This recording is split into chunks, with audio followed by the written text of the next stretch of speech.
Amor prohibido de Bárbara Cartland, capítulo 2. ¿Me llevarías en tu carruaje al castillo de Windsor mañana? No. ¿Por qué no? Estaba segura de que te hospedarías allí cuando supe que no podrías ir a Bracknell como habías planeado. He hecho otros planes. Sin importar cuáles seas, debes quedarte en los alrededores de Ascot, y sin duda alguna puedes dejarme en el castillo cuando pases por allí. Era difícil imaginar cómo un hombre podía rehusarse a algo que Lady Cyril Blackford le pidiera. Recostada en una chaise longue, se veía muy tentadora. Llevaba puesto solo un diáfano negligé de gasa que se ceñía a su cuerpo perfecto. Le habían dicho tantas veces que se parecía, en su rostro y figura, a la exquisita princesa Pauline Borghese, la hermana de Napoleón Bonaparte, inmortalizada por la escultura de Canova, que en forma casi instintiva asumía la misma pose que la princesa tenía en la famosa estatua. Llevaba el cabello dorado recogido en lo alto de la cabeza, y sus ojos azules, cuyas largas y oscuras pestañas debían más al artificio que a la naturaleza, miraban lánguidamente al conde. Todo en ella era en realidad un poco artificial, aunque nadie podía negar su belleza ni su atractivo sexual. Sin embargo, el conde, que se encontraba recostado en un sillón bebiendo una copa de coñac, parecía un poco indiferente no solo a sus encantos, sino a la súplica que se leía en sus ojos. ¿Por qué no te quedas en el castillo?, le preguntó ella, encogiendo los labios en un gesto de coquetería. El rey te ha invitado muchas veces a ser su huésped, y sabes muy bien que a él le gusta tenerte a su lado. Prefiero estar solo, contestó el conde, sobre todo durante la semana de las carreras, pues debo concentrarme en mis caballos. ¿Y olvidarte de mí?, preguntó Lady Cyril. Él no contestó y ella dijo casi con enfado: ¿por qué tienes que ser siempre tan esquivo? Casi pensaría que es una pose tuya, si no fuera tan habitual. Si no te complace mi manera de ser, la solución es evidente, contestó el conde. Lady Cyril hizo un gesto de impotencia con sus manos. Sus dedos largos parecían demasiado frágiles para los enormes anillos que usaba. Te quiero, Valiant. Te amo y quiero estar contigo. El grupo que va conmigo a las carreras, como bien sabes, está formado por hombres solos, todos solteros. ¿Y a dónde los vas a llevar ahora que no puedes ir a la posada de Bracknell, como intentabas hacer? He rentado la casa de Langston. Está, según sé, bastante cerca de la pista. ¿Langston? ¿Te refieres a ese apuesto chico que, según tengo entendido, no tiene ni un penique? Me imagino que esa es una descripción bastante exacta de él, contestó el conde con sequedad. Lady Cyril se echó a reír. Eso significa, sin duda alguna, de que te alojarás en una decrépita casa solariega, muy incómoda, llena de goteras, que harán que la lluvia te caiga en la cabeza. Te complacería mucho, sin duda, que esa fuera el caso. Estarías mejor si vinieras al castillo de Windsor conmigo. Su voz era muy suave y tentadora, pero el conde bostezó. Ella dijo a toda prisa: Su Majestad te espera a cenar el martes. Le he dicho ya que cenaré con él el jueves, después que haya ganado ya la copa de oro. Estás muy seguro de ti mismo. Estoy seguro de mi caballo, aunque supongo que es igual. Es muy malo para ti, Valiant, que siempre obtengas cuanto deseas, lo mismo se trate de un caballo que de una mujer. El conde pareció meditar en aquella declaración, entonces contestó con sí mismo: yo creo que se aplica más bien a las mujeres. ¡Te odio!, exclamó Lady Cyril. Y si estás pensando en Charles Plymouth, te juro que voy a sacarle los ojos. El conde no contestó, y después de un momento Lady Cyril dijo: creo que sé por qué no quieres venir al castillo el martes en la noche. Vas a cenar con John Dysart, y Charles Plymouth está hospedada en su casa. Si ya sabes que tengo un compromiso previo, ¿por qué tratas de presionarme para que acepte otra invitación?, preguntó el conde. No pensé que pudiera ser tan abominable, tan cruel conmigo. El conde enarcó las cejas y tomó un sorbo de su copa de coñac antes de decir: mi querida Cyril, nunca me he atado a las cintas del delantal de ninguna mujer. Y déjame poner esto en claro, de una vez por todas: no estoy atado a las tuyas. Pero yo te amo, Valiant. Hemos significado tanto el uno para el otro, y yo pensé que tú me amabas también. Su voz se quebró de una forma muy conmovedora, pero el conde se puso de pie y colocó su copa sobre la repisa de la chimenea. Los dramas me aburren, Cyril. Demasiado lo sabes. Creo que es mejor que nos digamos adiós. Espero verte en el palco real en Ascot. Se inclinó para besar su mano, pero ella extendió los brazos hacia él. Bésame, Valiant, bésame. No puedo soportar que me dejes. Te quiero, te deseo con desesperación. Preferiría matarte a dejar que hicieras el amor con otra mujer. El conde bajó la vista hacia ella. Tenía los ojos encendidos de pasión, la cabeza echada hacia atrás y estaba semidesnuda, en franca actitud invitadora. Eres muy hermosa, Cyril, dijo él en un tono que no era precisamente una lisonja, pero en ocasiones tus protestas de cariño se vuelven un fastidio. Nos veremos en las carreras. Caminó sin prisa a través de la habitación y salió sin volver la cabeza. Al quedarse sola, Lady Cyril lanzó una aguda exclamación de furia. Con los puños cerrados, golpeó uno de los cojines del chaise longue hasta que, exhausta, se dejó caer boca arriba, contemplando con expresión desolada el techo pintado encima de su cabeza. ¿Por qué el conde la dejaba siempre frustrada, casi desesperada? Comprendió que se había portado como una tonta con él. Debía saber que a estas alturas, después de haber tenido tantos amantes, que cuando los hombres estaban ya saciados después de hacer el amor, quieren que los halaguen y los mimen, no enfrascarse en una controversia como la que acababa de tener lugar. Sus celos insaciables la impulsaban a hacer escenas, que tenían la virtud de hacer que otros hombres cayeran de rodillas a sus pies, pero que dejaban inconmovible al conde. «Maldito sea», exclamó en voz alta. ¿Por qué tiene él que ser así? Sabía que la respuesta era clara. Él era diferente. Había fracasado al tratar de esclavizarlo, aunque consiguió convertirlo en su amante, pero solo cuando a él le convenía. No estaba segura de significar para él más de lo que habían significado docenas de otras mujeres. Lady Cyril había tenido confianza, al principio, de que con ella las cosas serían diferentes. ¿Acaso no era ella la belleza más aclamada en todo el Beaumont? ¿No habían sido reconocidas su belleza y su fascinación por cuanto don Juan había en el ambiente? ¿No era acaso cierto que solo tenía que chasquear los dedos para que el hombre que ella quisiera se postrara a sus pies? Sin embargo, ahora sabía, sin que le cupiera la menor duda, que el conde la iludía. Aun en los momentos en que le estaba haciendo el amor, comprendía que la mente del conde, su corazón, si es que lo tenía, no le pertenecían.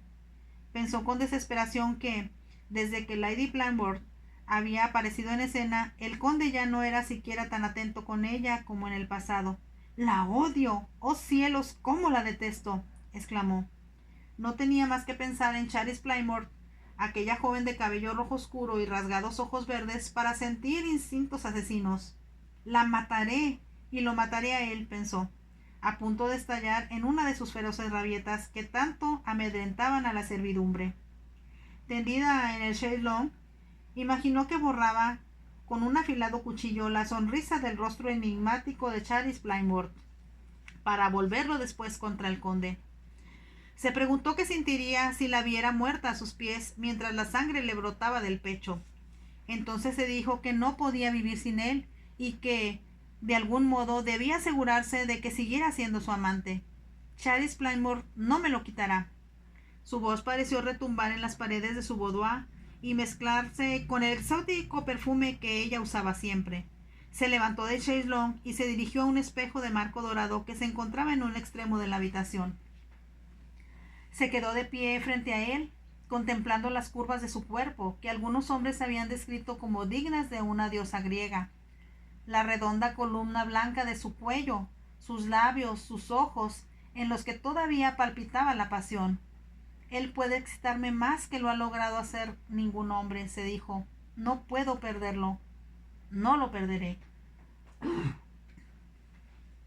El conde, que conducía su faetón de elevado pescante, se preguntó por qué las mujeres se volvían siempre descuidadas, mental o físicamente, después de haberse mostrado tan apasionadas al hacer el amor. Se dijo que estaba ya aburrido de Cyril, de su afán posesivo, de sus celos, que lindaban con la locura. «Fui un tonto al involucrarme con ella», pensó. Decidió que cuando regresara a Londres desde Ascot, No volvería a visitarla en su casa de la calle Bruton, donde los chismosos aseguraban que los escalones estaban gastados de tantos amantes que entraban y salían. Es hermosa, reconoció, pero la belleza no lo es todo. Como sabía que era un comentario trillado, sonrió al hacerlo. Entonces se preguntó qué era lo que él deseaba de una mujer. Muchas habían pasado ya por su vida, pero siempre, después de un tiempo, se aburría de ellas, como le ocurría ahora con Cyril Blackford. Sin embargo, Charis Plainboard esperaba por él. Se lo había hecho notar con toda claridad la última vez que se vieron, y ahora volvería a verla el martes por la noche cuando cenara en la casa de Lord Dysart. Pero sería muy difícil decirle a ella nada de carácter íntimo en esa ocasión. Tenía idea de que Dysart se había enamorado de Charis, y de ser así, no había ninguna razón para que no se casara con ella. El conde se daba perfecta cuenta de que Charis, como Cyril, andaba en busca de marido. Ambas eran viudas, pero en tanto que el anciano marido de Cyril, Blackford, había muerto de un ataque al corazón dejándola muy rica, Lord Plainboard murió en forma trágica 2 años antes y dejó a Charis en una situación mala económicamente. El conde, con una leve sonrisa, pensó que el cabello rojo de Charis y sus ojos verdes, y decidió que sería una experiencia divertida ordenar sus vestidos. Su larga experiencia lo había hecho un verdadero experto en lo que favorecía a una mujer, y había pagado demasiadas cuentas de costureras como para que éstas no respetaran su juicio y se apresuraran a llevar a la práctica sus sugerencias. Verde, pensó, y, por supuesto, querrá esmeraldas para usar con el vestido. El azul pavo real también la favorecería, acompañado de brillantes en las orejas y el cabello. Imaginaba que el cabello de ella al soltarse se vería largo, suave y sedoso. El cabello de Cyril era espeso, pero no muy suave al tacto. Recordó una mujer, ¿cómo diablo se llamaba?, que tenía un cabello que parecía de seda pura y que le llegaba más abajo de la cintura. ¿Era Cleo? ¿O Janis? Siempre olvidaba los nombres. Sumergido en sus pensamientos, el conde no se había dado cuenta de que había llegado ya a la casa Travernon, en la plaza Grosvenor. La mansión, que él había mejorado hasta hacerla irreconocible desde que la heredó de su padre, era enorme e impresionante. Como el príncipe de Gales, había coleccionado cuadros que eran la envidia y la admiración de los conocedores. El conde entró en el amplio vestíbulo, decorado con exquisitas estatuas. El mayordomo se adelantó a toda prisa para tomar de sus manos el sombrero de copa y los guantes. ¿Tiene todo listo para mañana, Hunt?, preguntó el conde. Todo, milord. Como le expliqué, hay muy pocos sirvientes en la casa Langston, así que nosotros tenemos que suplir cualquier deficiencia. He tomado en cuenta eso, milord. El chef llevará 2 ayudantes, y los lacayos que estoy seleccionando son capaces de ayudar en los quehaceres domésticos si es necesario. Gracias, Hunt. Y como usted vendrá con nosotros, no necesitaré preocuparme más por los arreglos. No, milord. Me he asegurado de que el chef lleve la mayor parte de los alimentos que se consumirán en los días que estemos allí. Por tratarse de la semana de las carreras, será difícil conseguir algo en la localidad. Sí, supongo que tiene razón, contestó el conde. De inmediato se dirigió a la biblioteca, descartando de su mente el problema de Ascot, como había descartado ya el de Lady Cyril. Hunt se encargaría de todo. Siempre lo hacía. Sin embargo, a la mañana siguiente el conde decidió dirigirse temprano a la casa Langston, antes que llegaran los invitados. Como buen organizador, no podía resistir la tentación, a pesar de que disponía de empleados eficientes a su servicio, de comprobar por sí mismo que todo marchara bien. En muchos sentidos era un perfeccionista, y nunca veía razón para sufrir incomodidades si podía evitarlas. Durante los 5 días que iba a pasar en Ascot, recordaba que le hacía falta algo, podía enviar a un mozo de regreso a Londres a conseguirlo. Su administrador se encargaría de que le fuera despachado inmediatamente. Se sentía orgulloso de haber sido lo bastante listo como para encontrar una alternativa a la corona y las plumas en el último momento, aunque sabía muy bien que sería muy bien recibido como huésped en todos los alrededores de Ascot, desde el castillo de Windsor hasta las casas que pertenecían a sus amigos o que ellos habían alquilado. Pero él había establecido como regla, tiempo atrás, que, cuando se trataba de las carreras, prefería estar consagrado a sus caballos y ajeno a los caprichos e ideas de otras personas. Poco después del desayuno, en el que él comió muy bien y bebió café, absteniéndose de tomar alcohol, partió de Londres conduciendo un tiro de alazanes que era la envidia de todos los jinetes de St. James. Era un día soleado y hacía calor. El camino, como el conde anticipó, estaba lleno de carrozas, berlinas, carretas y calesines. Al acercarse a Ascot, después de haber cambiado de caballos 2 veces, le divirtió contemplar el lento avance de las carretas de techos improvisados con hojas y ramas, para proteger de los rayos del sol a sus ocupantes, todos ellos gente que venía del campo. Estos vehículos iban tan sobrecargados que el conde apretó los labios al pensar en el sufrimiento que se imponía a los desventurados animales que tiraban de ellos. Había varios faetones similares a los del conde, y espléndidos birlochos, con paneles pintados con el escudo de armas o las coronas de sus propietarios. Cuando estuvo cerca de la casa Langston, trató de encontrar el recodo que lo conduciría a la propiedad. Los abetos que formaban el espeso bosque de Windsor bordeaban el camino a ambos lados, hasta que, de manera tan inesperada que estuvo a punto de pasarlo por alto, el conde vio un polvoriento sendero que se internaba sinuoso en el bosque. Suponía que este era el lugar que le había indicado Langston. Hizo que los caballos redujeran la velocidad.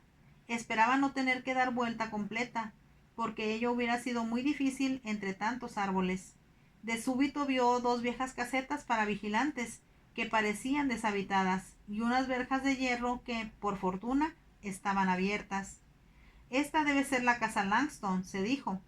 Pensó que la apariencia de las casetas y de la entrada no ofrecía muy buenos augurios respecto a las condiciones en que debía encontrarse la casa. Si Cyril había estado en lo cierto, resultaría ser una casa en ruinas, con agujeros en los techos y demasiado pequeña para su grupo. Por un momento, mientras conducía a través del sendero cubierto de musgo, el conde lamentó no haber aceptado la invitación del rey a hospedarse en el castillo de Windsor. Allí al menos habría dispuesto de una cama cómoda. Entonces, retorciendo un poco los labios, pensó que si dejaba a Cyril salirse con la suya, no pasaría mucho tiempo en esa cama. Decidió que, por incómoda que resultara, prefería estar en una cama que él pudiera llamar suya y solo. El sendero dio vuelta en una repentina forma y de pronto apareció frente a él la casa Langston. No era de ninguna manera lo que él esperaba. Se erguía rodeada de árboles y le bastó una mirada para darse cuenta de que no solo era muy antigua, sino mucho más grande y atractiva de lo que imaginó. Allí, frente a él, con el sol reflejándose sobre las ventanas de cristales en forma de diamantes, con las palomas posadas sobre el techo de altillos, parecía una casa salida de un cuento de hadas. Casi esperaba que se desvaneciera en el aire y que, de pronto, solo quedaran las ruinas, pero comprendió que estaba dejándose llevar por su imaginación y que la casa era muy real. Aunque le parecía casi imposible haber estado en Ascot todos los años anteriores sin darse cuenta de que existía un lugar así. Le pareció también un sitio tranquilo, pues no se escuchaban, como en otras partes, los gritos de los mozos y lacayos que corrían de un lado a otro, avisándose a grandes voces que alguien había llegado. Conduciendo con mucha lentitud para apreciar la casa y sus alrededores, el conde detuvo por fin los caballos frente a la puerta principal. Su mozo saltó de la puerta posterior del faetón y mientras se dirigía hacia la cabeza del caballo conductor, el conde dijo: «Debemos buscar a alguien, Jim, para que nos diga dónde están las caballerizas». «Creo que están por allí, milord», contestó Jim. Señaló al hablar y el conde notó entonces un techo más allá de la casa. «Iré a preguntar», dijo. Caminó hacia la puerta abierta y al entrar se encontró en un vestíbulo, con una escalera tallada que subía en una suave curva hacia el primer piso.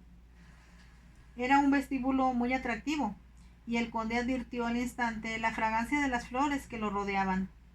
provenían de un jarrón de rosas rojas y blancas, colocado sobre una mesa al pie de la escalera. Se tranquilizó al ver que la casa era tan atractiva por dentro como parecía por fuera. Se le ocurrió pensar que tenía el ambiente de un verdadero hogar, y se preguntó si el joven Langston viviría con su madre. Cruzó el vestíbulo y entró en el salón. De nuevo vio flores en las mesas y, a través de los ventanales abiertos, un esplendoroso jardín, provisto de largas secciones de rododendos escarlatas, salpicados con arbustos de jeringuillas lilas y blancas. Los ojos del conde recorrieron la habitación. Estaba ya un poco deslucida por el tiempo, pero todo en ella era de excelente gusto. Los cuadros que colgaban de los muros necesitaban una urgente limpieza, pero tuvo la impresión de que sería interesante observarlos después más de cerca. Volvió sobre sus pasos y se encontró en la biblioteca. Comprendió que esta era una habitación que haría suya, en forma exclusiva. Le gustaban los cómodos sillones de piel y el gran escritorio de superficie lisa que, por su coloración, recibía muy bien la luz. Como no encontró a nadie y sentía curiosidad por ver el resto de la casa, subió la escalera, observando que cada barrote de roble había sido rematado originalmente por una figura tallada, aunque algunas de estas habían desaparecido o estaban dañadas. Sin duda eran muy antiguas y la madera se había suavizado con el tiempo. Había cuadros también en la escalera. La mayor parte eran de retratos, y el conde supuso que representaban a los ancestros de los Langston, y le pareció reconocer en algunos cierta semejanza con las atractivas facciones de Gerard. Al llegar a lo alto de la escalera, el conde tuvo que elegir entre dirigirse a la derecha o a la izquierda. Se dirigió a la izquierda, y caminando por el angosto corredor de techo bajo, llegó a una larga galería. Era el tipo de galería que los ingleses de la época isabelina construían en sus casas.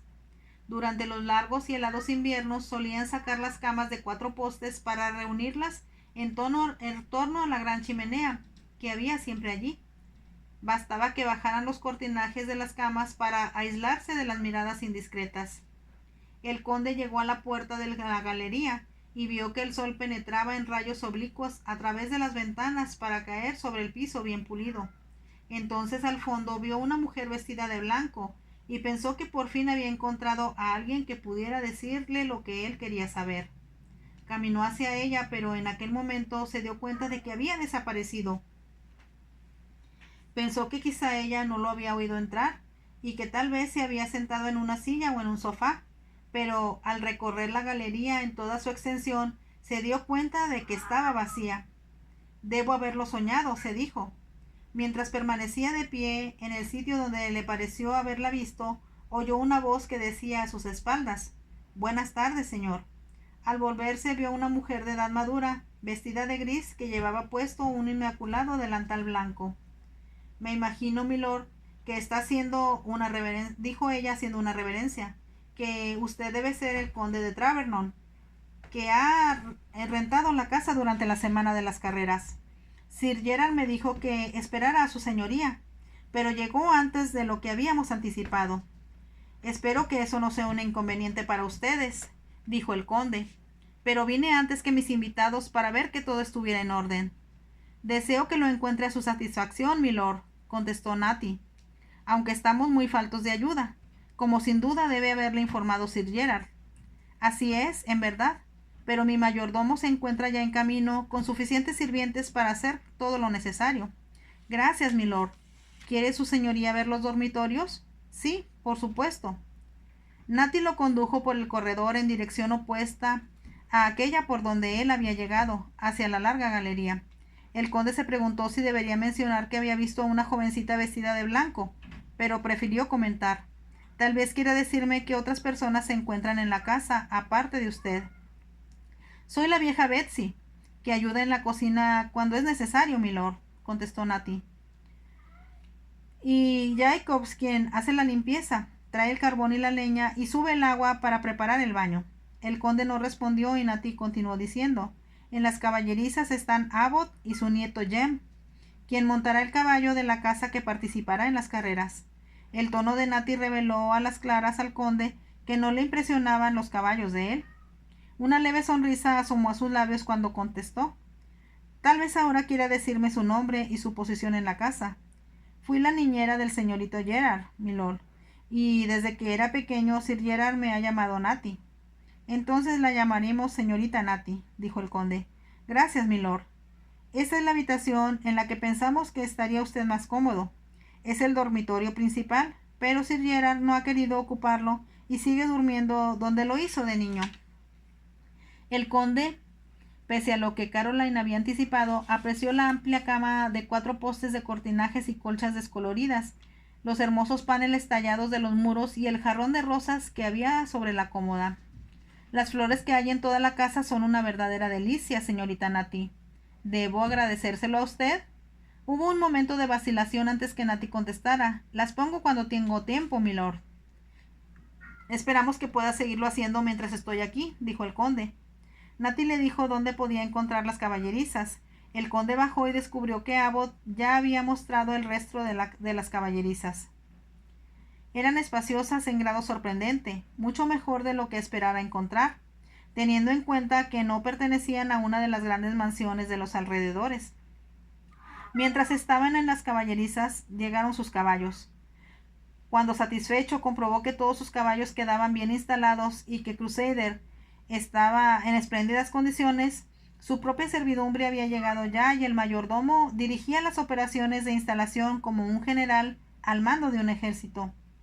Debido a que no tenía nada que hacer hasta que sus invitados llegaran, el conde se dirigió al jardín y contempló los rododendros y los arbustos en flor. Le pareció que había retrocedido al pasado y que se encontraba en una tierra poblada por gnomos y hadas, dragones y caballeros errantes. De niño había imaginado siempre que en el fondo de los bosques vivían dragones que arrojaban fuego y que había duendes escondidos debajo de las montañas o dentro de los troncos de los grandes árboles. Hacía años que no pensaba en tales cosas, pero ahora, al encontrarse en esta casa misteriosa, con su descuidado pero hermoso jardín, pensó que no pertenecía al mundo moderno en el que habitaba. Aquel sitio no guardaba ninguna relación con los hombres y mujeres del Beaumont que se reunirían en los alrededores de Ascot para pasar una semana, no solo en las carreras de caballos, sino en fiestas y bailes, y los hombres en borracheras y juegos de azar. Aquí solo se escuchaba el sonido de los palomos en los árboles y el rumor de los pequeños animales que se movían entre los arbustos. La fragancia de las flores era muy diferente a los perfumes exóticos que usaban Cyril, Charis y las otras mujeres que él conocía. El conde se internó por largo rato en el bosque, antes de dirigirse a regresar a la casa. Cuando ésta volvió a aparecer ante sus ojos, lo invadió la misma sensación de misterio y de magia que había sentido cuando la vio por primera vez. Lo invadió un sentimiento absurdo, y por un momento sintió deseos de estar solo, de que no hubiera llegado nadie. Se echó a reír de sí mismo y apuró el paso, convencido de que para entonces sus amigos debían encontrarse ya en la casa. En realidad lo estaban esperando en el salón, instalados en cómodos sillones, con una copa de champaña en la mano que los sirvientes volvían a llenar a cada momento. «¿Nos dijeron que estabas aquí?», exclamó Lord Chiron, cuando el conde entró por uno de los ventanales que daban al jardín. «Pero nadie sabía dónde había ido». «He estado inspeccionando la propiedad», contestó el conde. «Me alegra verte, Ramskill. Y a ti también, Ralph. ¿Cómo está Wigton?». Por último saludó a Sir Francis Wigton, un hombre a quien conocía poco, pero que le había simpatizado. Era muy amante de las diversiones y tan experto en las cartas como él mismo. «Ciertamente encontró usted una casa muy atractiva», contestó Sir Francis, «y, en mi opinión, preferible a la corona y las plumas». «Todos estamos de acuerdo en eso», exclamó el honorable Ralph. «Resulta característico de ti encontrar algo tan peculiar y tan cómodo. Cualquier otra persona a quien se hubiera quemado la posada que habría rentado solo habría acertado a poner una tienda de campaña en el brezal». «Por fortuna nos hemos salvado de una cosa así», contestó el conde antes de servirse una copa de champaña. «Me imagino que las multitudes serán mayores este año que el anterior». «Aumentan año tras año», dijo Lord Ramshill. y mis mozos me dicen que ha habido un número inusual de accidentes en el camino hacia aquí. Los accidentes en el camino eran bastante comunes durante la semana de las carreras en Ascot, pero desafortunadamente no lograban que la gente se volviera más cuidadosa al año siguiente. ¿Qué sugerencias nos traes, aparte desde luego de recomendarnos tus propios caballos?, preguntó Lord Cheer al conde. Creo que a quien debían preguntarle es al duque de York, contestó él. Me aseguró antenoche que piensa arrasar con los premios este año, y no creo que nadie pueda impedírselo. Eso significa, dijo Lord Ramskill, que tú y él apostarán al potro Cardenio y a Moses. Eso significa, dijo Lord Ramskill, por supuesto que apostaremos por Moses, exclamó el conde. A menos que le rompan la cabeza en las tablas de la ley, nadie impedirá que se lleve el premio Albert Stax. Todos se echaron a reír y el conde se sentó con su copa en la mano. Arriba, en el cuarto de los sacerdotes, Caroline se preguntaba cómo había podido ser tan tonta para dejarse sorprender por el conde. El sonido de sus pisadas al entrar en la galería la había hecho ponerse alerta. Había podido ver a un hombre alto, apuesto, de anchos hombros, extremadamente elegante, antes de deslizarse, llena de miedo, a través de un panel corredizo que cerró en silencio tras de ella. No tenía la menor idea de que él iba a llegar tan temprano, y apenas acababa de terminar de colocar las flores en los jarrones. Luego se había dirigido a la galería para recoger el libro que había dejado allí el día anterior, cuando Gerard la llamó. Ya había subido todo cuanto podía necesitar por la empinada escalera que conducía al cuarto de los sacerdotes. Por fortuna los visitantes no necesitaban usar la alcoba de ella, por lo que no había necesidad de esconder ninguno de los tesoros personales que guardaba en ella. Gerard había vuelto la noche anterior y se había marchado muy temprano esa mañana, dando de nuevo instrucciones para que nadie se percatara de la presencia de ella en la casa. ¿Por qué va a sospechar nadie? ¿Que tengo una hermana si nunca la han visto en Londres?, preguntó. Anati le dijo: tú y Betsy cuidan la casa en mi ausencia y me atienden cuando estoy aquí, y no hay nadie más que ustedes. ¿Está claro? Muy claro, señorito Gerard, asintió Nati, y creo que usted tiene toda la razón. No quiero que la señorita Caroline se mezcle con ninguno de estos calaveras amigos suyos. ¿Cómo sabes que son calaveras, Nati?, preguntó Gerard. He oído lo suficiente acerca de todo lo que sucede en Londres para saberlo, había contestado Nati. Gerard se echó a reír y la llamó mojigata, pero al marcharse y despedirse de Caroline, le dijo: ahora obedéceme o me enfadaré mucho. No quiero que te vea Travernon, ni ninguno de los otros hombres que permanecerán en la casa. A mí me parece que esos amigos tuyos son tan malos que debías buscarte otros mejores, había comentado Caroline. Todos son tipos alegres y excelentes deportistas. Es todo, se apresuró a decir Gerard. Ella sabía que defendería a sus amigos y explicó: solo te estoy gustando una broma, hermanito. Pero no bebas demasiado. Ya sabes que te hace daño y mamá siempre les gustaba a los hombres que se emborrachan. Travernon no es bebedor, dijo Gerard con aire reflexivo. Un buen pugil como él, que es además el campeón actual de esgrima, no puede abusar de la bebida. No era de sorprender, pensó Caroline cuando su hermano se alejó en su caballo, que ella se sintiera curiosa respecto al conde. En apariencia, no había nada que su señoría no hiciera de forma extraordinaria, además de ser el dueño del más espléndido caballo de toda Gran Bretaña. ¿Es Crusader mejor que Moses?, le había preguntado a Abbot. Todavía no han competido entre sí, señorita Caroline, contestó Abbot, pero si lo hicieran, yo apostaría mi dinero a Crusader. ¿Contra qué caballo va a competir en la Copa de Oro? Contra Sir Hildebrand. Es el único que significa algún peligro para él, contestó Abbot. Pertenece al señor Ramsbottom, comentó Caroline. Espero que no gane. Es un buen caballo, dijo Abbot, y Buckle es quien no monta. Frank Buckle era uno de los más grandes jockeys de la época, y Caroline, que lo había visto correr en otras carreras de Ascot, sabía que pesaba solo 56 kilos, todo músculo y fuerza concentrada. Había sido uno de sus héroes por muchos años, y una vez oyó decir a alguien: Frank Buckle es muy pequeño, salvo su corazón y su nariz. Su integridad era famosa, como lo era también su costumbre de apretar el paso del caballo en la parte final de la carrera. Gerard le habló acerca de una copla sobre él que decía: una gran hebilla fue el furor de la noche. Una pequeña hebilla es ahora el furor de las pistas. Caroline se había reído al escucharla y ahora le recordó. Buckle empezaba a envejecer y ahora Caroline, aunque sentía que estaba siendo desleal con él, deseaba que Crusader ganara la Copa de Oro porque estaba viviendo en sus propias caballerizas. Después de hablar con Abbott, Caroline había tenido que reconocer que no solo estaba pensando en Crusader, sino también en su dueño. Todo lo que Gerard había dicho sobre el conde, a pesar de sus advertencias, la intrigaba.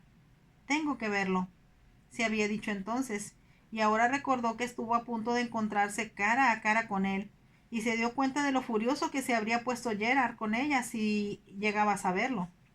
Esto es una advertencia, se dijo a sí misma, de que no debo volver a correr riesgos de esa clase, y de que debo estar siempre en guardia.